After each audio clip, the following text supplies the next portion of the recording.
Sir big boss ಅಲ್ಲಿ ಜಗದೀಶ್ಗೂ ಮತ್ತೆ ಚೈತ್ರ ಕುಂದಾಪುರ್ಗೂ ಒಂದು ಜಗಳ ನಡಿಬೇಕಾದ್ರೆ ಅಪ್ಪಂಗ್ ಗುಟ್ಟಿದ್ರೆ ಅನ್ನೋ ಒಂದು ಪದ ಬರುತ್ತೆ.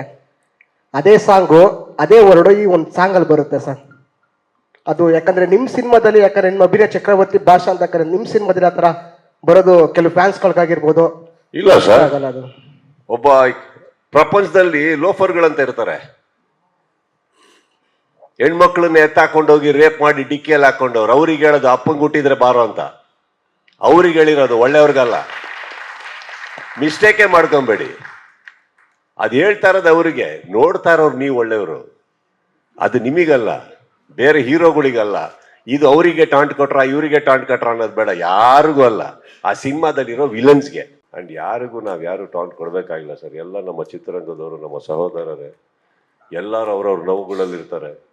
ಅವ್ರಿಗೆ ಬಿಡಬೇಕು. ಎಕ್ಸ್ಟ್ರಾ ಉರಿತಾರೋ ಬೆಂಕಿಗೆ ಎಣ್ಣೆ ಹಾಕಬಾರ್ದು, ಆಗಿರೋ ಗಾಯಕ್ಕೆ ಉಪ್ಪು ಹಾಕಬಾರ್ದು.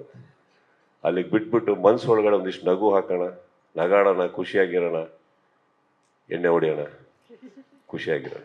Thank you.